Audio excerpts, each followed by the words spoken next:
नमस्कार, 7 आई न्यूज में आपका स्वागत है और मैं हूं आपके साथ अमनदीप। आइए नजर डालते हैं अब तक की सुर्खियों पर। भारत को मिली बड़ी कूटनीतिक कामयाबी। पीएनबी घोटाले का मुख्य आरोपी नीरव मोदी लंदन में गिरफ्तार, लंदन कोर्ट में किया जाएगा पेश। अजयगढ़ में अवैध खनन लगातार जारी, मीडिया के दखल के बाद प्रशासन ने की कार्रवाई, लंबे समय से मिल रही थी शिकायत। जम्मू के अरनिया में सांसद जुगल किशोर के खिलाफ आक्रोश, स्थानीय लोगों ने विकास नहीं होने का लगाया आरोप।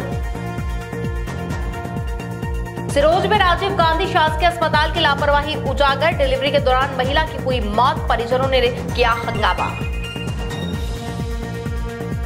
और करेली में दर्दनाक सड़क हादसा, डिवाइडर से टकराने से बाइक सवार 3 युवकों की हुई मौत, जांच में जुटी पुलिस। आइए अब खबरें देखते हैं विस्तार से। पंजाब नेशनल बैंक से 13,000 करोड़ रुपए से अधिक के घोटाले के मुख्य आरोपी नीरव मोदी को लंदन में गिरफ्तार कर लिया गया है। मोदी को वेस्टमिंस्टर कोर्ट में पेश किया जाएगा। अदालत अब भारत में उसके प्रत्यार्पण को लेकर मामले की सुनवाई करेगी। इस बीच सूत्रों का कहना है कि प्रवर्तन निदेशालय की ओर से नीरव मोदी की संपत्तियों को बेचा जा सकता है।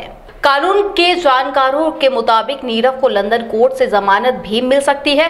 इसके बाद आगे मामले को विजय माल्या के केस की तरह चलाया जाएगा। बता दें कि भगोड़े कारोबारी विजय माल्या को भी लंदन में साल 2017 में गिरफ्तार किया गया था। हालांकि कुछ ही देर में उन्हें जमानत भी मिल गई थी।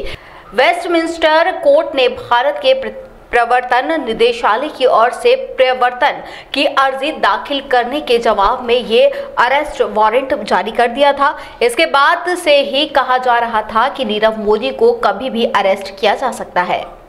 अधिकारियों ने बताया कि जांच एजेंसी के हाल में वेस्टमिंस्टर मजिस्ट्रेट अदालत द्वारा वारंट जारी करने के बारे में सूचित किया गया था और नीरव मोदी को जल्द ही स्थानीय पुलिस द्वारा गिरफ्तार करने की बात कही गई थी।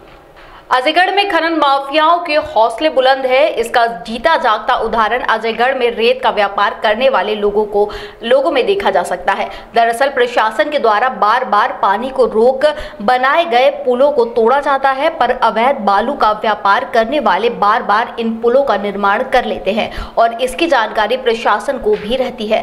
तब तक प्रशासन के कान में जू तक नहीं रेंगती। वहीं मीडिया के दखल के बाद प्रशासन की टीम ने अवैध पुल पर जाकर कार्रवाई की है। हनोदिया के नवे गांव में अवैध रूप से डीजे बजाने पर प्रशासन ने शिकंजा कसा है। दरअसल पुलिस को सूचना मिली थी कि अवैध रूप से डीजे बजाए जा रहे हैं, जिसके बाद गोरखपुर थाना पुलिस ने मौके पर पहुंचकर दबिश दी और जिला दंडा अधिकारी के आदेश पर 3 डीजे समेत कई उपकरण जब्त किए। आपको बता दें कि आचार संहिता के चलते ध्वनि विस्तारक यंत्र को पूरी तरह से रात्रि 10 बजे के बाद प्रतिबंधित किया गया है। जुन्नारदेव से आकाश पाथे की रिपोर्ट। अरनिया कस्बे के ग्राम त्रेवा में लोगों ने सांसद जुगल किशोर शर्मा के खिलाफ प्रदर्शन किया। वहीं प्रदर्शन कर रहे लोगों का कहना है कि पिछले 5 सालों में सांसद गांव में नहीं आए और न ही गांव में पुल का कार्य शुरू किया गया, जिससे लोगों को काफी परेशानी से होकर गुजरना पड़ रहा है। वहीं गांव के लोगों को सांसद जुगल किशोर शर्मा के प्रति गुस्सा देखने को मिल रहा है। Jugal Kishore, Jugal Kishore, Jugal Kishore, BJP, BJP, Jugal Kishore. नरसिंहपुर के करेली में दर्दनाक सड़क हादसा हुआ, जहां देर रात कृष्णा ढाबे के पास डिवाइडर से टकराने से बाइक सवार 3 युवकों की मौत हो गई। तीनों की अभी पहचान नहीं हो पाई है। तीनों के शव पोस्टमार्टम के लिए अस्पताल भेज दिए गए हैं। पुलिस पूरे मामले की जांच में जुटी है। केसली नगर के सामुदायिक स्वास्थ्य केंद्र में एक दिवसीय मीडिया एडवोकेसी कार्यशाला का आयोजन किया गया। कार्यशाला में बीएमओ डॉक्टर सत्यम सोनी ने उपस्थित पत्रकारों से सुझाव आमंत्रित किए और कहा कि शासन द्वारा संचालित योजनाओं को सफल बनाने में मीडिया की अहम भूमिका होती है। कार्यशाला में बीएमओ डॉक्टर सत्यम सोनी, पत्रकार मनोज सिरोठिया, रफीक खान, कृष्ण बिहारी मिश्रा, अमित धंधोरिया, दीपक मिश्रा, डॉक्टर RS दीक्षित समेत स्वास्थ्य विभाग के कर्मचारी उपस्थित रहे। इसका मुख्य उद्देश्य है कि मीडिया जो एक तीसरा स्तंभ है, जो निष्पक्ष रूप से अपने किसी विभाग की कमियों को उजागर कर सकता है और उसी के साथ ही यह लोक हितकारी भावनाओं को जनता तक पहुंचा सकता है। सरकार का कोई कार्यक्रम कैसे सफल होगा, इसमें मीडिया की एक बहुत अच्छी भूमिका रहती है। कोलारस थाने पर शांति समिति द्वारा मीटिंग ली गई, जिसमें एसडीएम IAS आशीष तिवारी, SDOP अमरनाथ वर्मा, तहसीलदार मधुलिका सिंह तोमर, TI सुरेंद्र सिंह सिकरवार शामिल हुए, जिसमें SDOP ने अपने हथियार शस्त्र जमा करवाए और SDM आशीष तिवारी ने कहा है कि जो भी कार्यक्रम रात 10 बजे के बाद चलते हैं उन पर तुरंत रोक लगाई जाए। साथ ही SDM ने सुझाव के मद्देनजर सुप्रीम कोर्ट के आदेश का पालन करने की बात की। इस दौरान कई नेता और वरिष्ठ पत्रकार हरीश भार्गव, मुकेश बैरागी, ब्यूरो चीफ पत्रकार आनंद सिंह जाट और राकेश शर्मा समेत पत्रकार गण मौजूद रहे। सिरोंज के राजीव गांधी शासकीय अस्पताल में डॉक्टरों की बड़ी लापरवाही उजागर हुई है, जहां महिला की डिलीवरी के बाद मौत हो गई।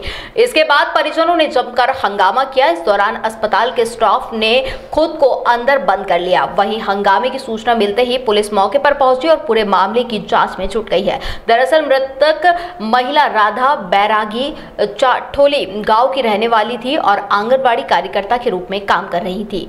हाथ में ब्लेड मार दी या नस काट दी, क्या कर दिया साहब, तो खून उसका बंद नहीं हो रहा था। और वो हमने उनसे डॉक्टर से पूछी, कहना साहब कोई अगर दिक्कत हो रही हो, कोई परेशानी हो रही तो हमारे लाने बता दो आप, जिससे कि हम भाल ले जाएं। तो वे जो बोले, डॉक्टर भी थी और मैडम भी थी, तो वे जो बोले कि साहब कोई दिक्कत नहीं है, नॉर्मल है, कोई दिक्कत नहीं है। और हम रुक गए साहब। रुकने के बाद में और फिर 4 बजे के बाद में जब वो हमारी दुल्हन खत्म हो गई, फिर उन्होंने कहा कि साहब विदिशा ले जाओ, हमारी बस की नहीं है साहब। पूरा प्रकरण मैं देखूंगा महिला बाल विकास अधिकारी होने के नाते, और पूरी जांच करूंगा। जो भी प्रकरण आता है सामने, उसकी जो भी कार्रवाई करना है वो की जाएगी। बुलेटिन में फिलहाल इतना ही। देश और दुनिया की तमाम बड़ी खबरों के लिए आप बने रहिए 7i न्यूज के साथ। नमस्कार। खबरों में बने रहने के लिए बेल आइकॉन दबाइए और 7i न्यूज को सब्सक्राइब करिए।